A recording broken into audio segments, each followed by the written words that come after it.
Mielek ume sasoian sekulare zuen etorri nahi izan ona.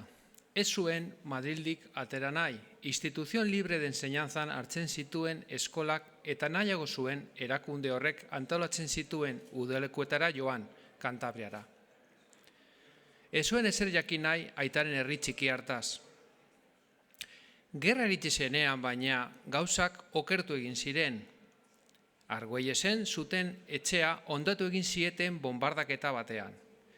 Aiton Amonek ihes egin zuten Madrildik Alicantera eta bertan hil ziren.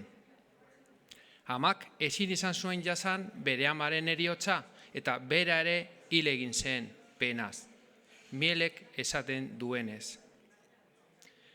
Aita preso hartu zuten Madril frankisten mende erori zenean. Handi gutxira mekaniko gisa lan egiteko hartu zuten aita.